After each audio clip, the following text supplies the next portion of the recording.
राज्यपाल अभिभाषण में राज्य सरकार की योजना और कार्यक्रम जो सरकार आरंभ करेगी उसका एक दस्तावेज प्रस्तुत करते हैं, परंतु महामहिम राज्यपाल द्वारा जो अभिभाषण प्रस्तुत किया गया वो केंद्र परिवर्तित योजनाओं का एक खाका था। केंद्र की योजनाओं को किस तरीके से राज्य में लागू किया जाए उसके बारे में आधे से ज़्यादा समय उस अभिभाषण में दिया गया।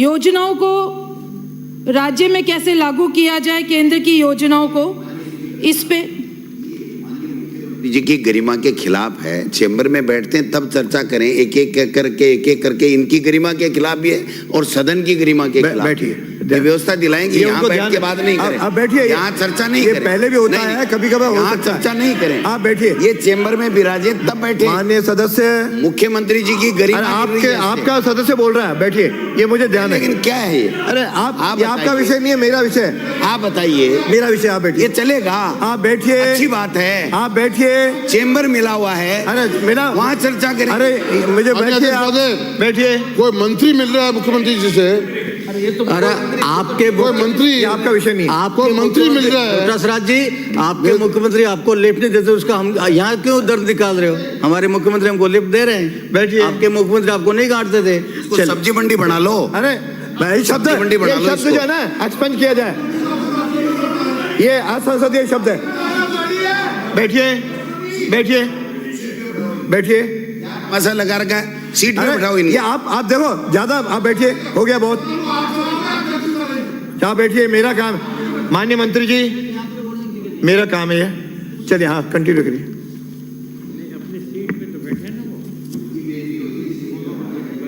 अध्यक्ष महोदय, अभिभाषण में समय का एक बड़ा हिस्सा केंद्र परिवर्तित योजनाओं को राज्य में लागू करने पर ही खत्म कर दिया। एक बार तो सदन में, विधानसभा के सदन में लग रहा था कि हम संसद के अंदर बैठे हैं। यहाँ पर अभिभाषण के अंदर सरकार का खुद का कोई विजन नहीं था। डबल इंजन सरकार की बात करी गई, राम राज्य की बात करी गई और केंद्र की जो योजनाएं हैं उनको कैसे राज्य में लागू किया जाए उस पर ज्यादा चर्चा कर। बेहतर होता सरकार का खुद का विजन होता, मुख्यमंत्री महोदय ये बताने में सक्षम होते कि आने वाले 1 साल के अंदर राज्य के अंदर क्या काम किए जाएंगे। पिछली सरकार ने जो जन कल्याणकारी योजनाएं लागू करी, चाहे वो चिरंजीवी स्वास्थ्य बीमा योजना हो, चाहे वो दुर्घटना बीमा योजना हो, चाहे किसानों को मुफ्त बिजली देने की योजना हो, चाहे मुफ्त राशन किट बांटने की योजना हो, चाहे 500 रुपये में सिलेंडर देने की बात हो, चाहे महिलाओं को मोबाइल देने की बात हो, इतनी जन कल्याणकारी योजनाएं पिछली सरकार ने लागू करी। बेहतर होता इस अभिभाषण के अंदर ये कहा जाता कि हम उन तमाम योजनाओं को और ढंग से लागू करेंगे और अंतिम छोर तक पहुंचाने की कोशिश करेंगे, उसकी समीक्षा करेंगे। लेकिन पिछले 50 दिन के अंदर ओपीएस बंद करने की घोषणा करी, चिरंजीवी के अंदर कोई काम नहीं हो रहा। राजीव गांधी युवा मित्र जो धरने पर बैठे हैं, अध्यक्ष महोदय, हमारे मुख्यमंत्री महोदय अचानक रात को थाने में जाते हैं, निरीक्षण करते हैं, औचक निरीक्षण, वहां के थानेदारों और वहां के स्टाफ का रजिस्टर देखते हैं कौन है कौन नहीं है। लेकिन उतनी जरूरत नहीं समझी कि कुछ दूर के ऊपर हमारे युवा मित्र बैठे हैं, इस कड़कड़ाती ठंड के अंदर वो धरने पर बैठे हैं, उनके पास कोई अपना नुमाइंदा भेज दे, उनके पास अपना कोई आदमी भेज दे ताकि वो उनकी समस्या को सुने और उसको समाधान करने का आश्वासन दे। और औचक निरीक्षण के बाद भी आज राजस्थान के अंदर हालात ये हैं, जब हम बात करते हैं जनता की बात नहीं करते, बड़े बड़े मुद्दे जो जनता की परेशानियां हैं वो गायब है। चारों तरफ सड़कों के ऊपर ट्रैफिक जाम देख रहे हैं, किसानों को बिजली नहीं मिल रही है, लोगों को पानी नहीं मिल रहा है। और तो और अध्यक्ष महोदय, जो हमारे विकास कार्य थे वो सारे के सारे ठप पड़े। पिछली सरकार के अंदर सड़कें थी, उनका काम नहीं हो रहा। नगरीय विकास के अंदर जो बजट दिया उसको रोक लिया, पंचायत राज के अंदर जो बजट दिया विकास के नाम पर उसको रोक लिया, विधायकों के क्षेत्र के अंदर जो विकास कोष है उसको रोक लिया। तो इन कामों की समीक्षा करते हुए अभिभाषण आना चाहिए था। अध्यक्ष महोदय, मैं अपनी बात 3 मुद्दों पे करना चाहूंगी। डबल इंजन की बहुत बात करी है, हर कोई व्यक्ति, हर कोई सदस्य खड़ा होकर डबल इंजन की बात करता है। मेरे जानकारी के अंदर डबल इंजन की महसूस तब होती है या तो इंजन खराब हो जाए या वो सक्षम नहीं हो। एक इंजन सक्षम नहीं हो तो उसके दूसरा इंजन लगा के उसको चलाया जाता है या इंजन खराब हो जाए। हमारी पिछली सरकार चली, कहीं डबल इंजन की जरूरत नहीं पड़ी, 5 साल बहुत अच्छे चले, बहुत लोक कल्याणकारी योजनाएं आई। और आप लोगों को पता है कि हम इधर क्यों बैठे हैं और आप उधर क्यों बैठे हैं। हर बात के अंदर इस बात का जिक्र करना कि आप इसलिए वहां चले गए, भ्रष्टाचार की आप नाम लेते हैं। मेरे मंडावा विधानसभा क्षेत्र खारे पानी का इलाका और शिक्षा के क्षेत्र के अंदर अग्रणी, मेरे विधानसभा में एक भी लड़कियों की कॉलेज नहीं है। अगर मैं पिछले 5 साल के अंदर लड़कियों की कॉलेज वहां पर लेकर गई तो इसका मतलब मैंने भ्रष्टाचार करा। वहां का खारा पानी है, घर घर पानी पहुंचाने का काम करा तो इसका मतलब भ्रष्टाचार करा। वहां पे ITI कॉलेज खुली, इसका मतलब भ्रष्टाचार हुआ। वहां पे बच्चे पड़ोस के जिलों के अंदर जाते थे पढ़ने, वहां कॉलेज नहीं थी, स्कूलें नहीं थी, चिकित्सा नहीं था, हॉस्पिटल वहां गया, CSC गई, PSC गई, इसका मतलब भ्रष्टाचार।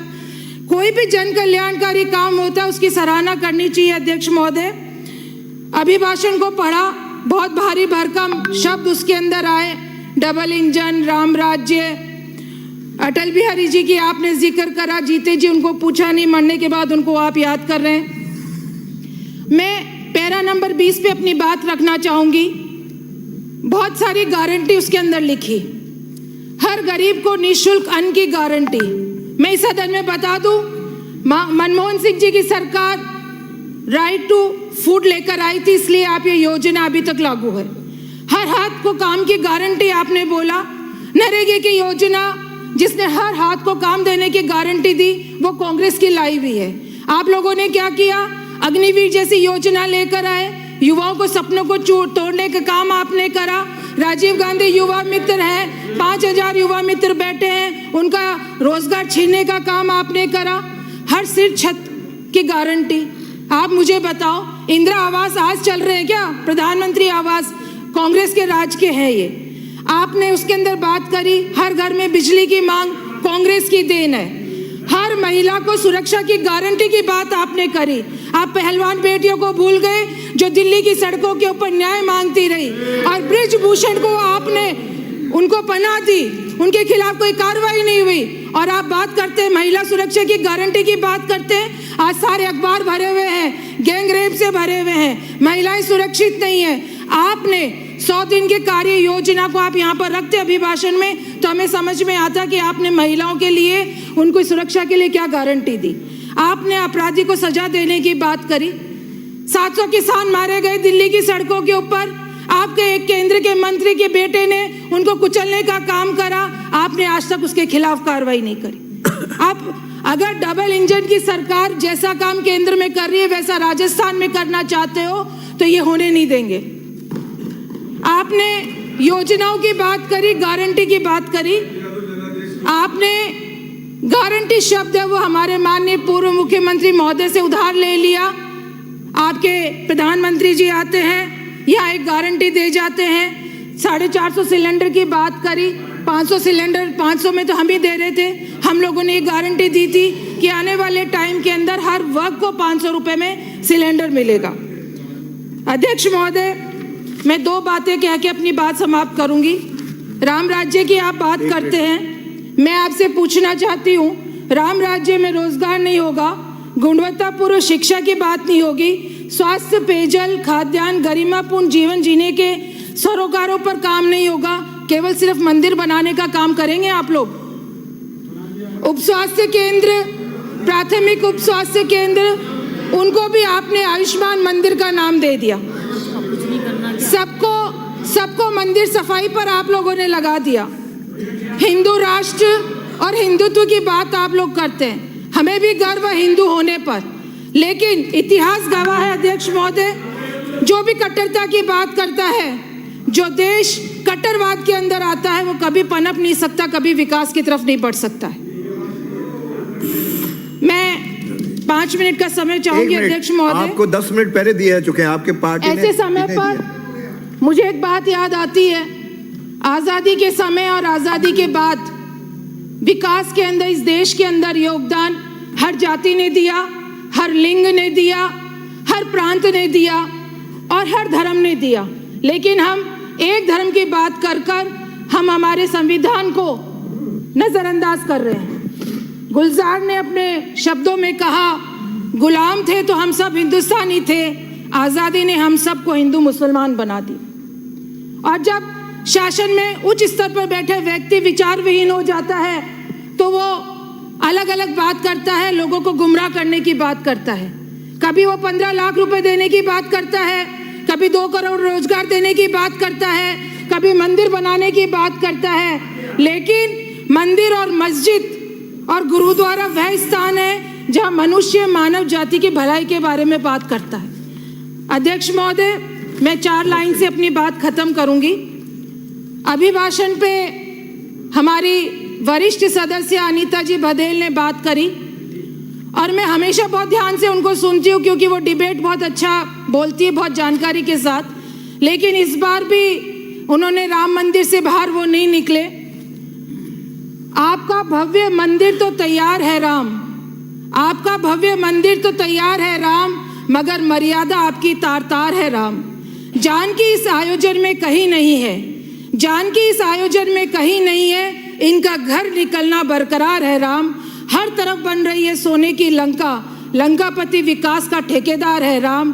धर्म की ध्वजा है आसमान छू रही, धर्म की ध्वजा है आसमान छू रही, तुम्हारे भरोसे है 2024 का चुनाव प्रचार राम। बहुत बहुत धन्यवाद। 2014 के अंदर माननीय अध्यक्ष महोदय, वो श्री राम लाला का मंदिर है, छोटे लला का, वहाँ जानकी जी का काम नहीं है। 2014 का चुनाव बहुत बहुत अन्ना धन्यवाद हजारे माननीय के सदस्य नाम पर, श्री बाल 2G मुकुंदाचार्य। स्पेक्ट्रम के नाम पर आप लोगों ने लड़ा।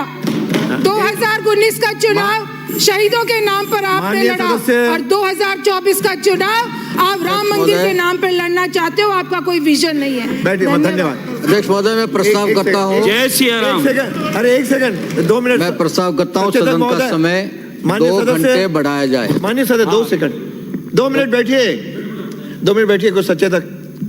अध्यक्ष महोदय, मैं प्रस्ताव करता हूँ सदन का समय 2 घंटे बढ़ाया जाए। जो सहमत तो हाँ कहें, जो सहमत तो ना कहें, समय बढ़ाया जाता है। पता नहीं आपके ज्यादा।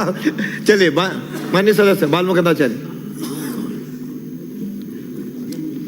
धन्यवाद अध्यक्ष महोदय। मैं सर्वप्रथम मेरा आराध्य प्रभु राम को प्रणाम करता हूँ, श्री हनुमान जी को प्रणाम करता हूँ, माँ भारती को प्रणाम करता हूँ।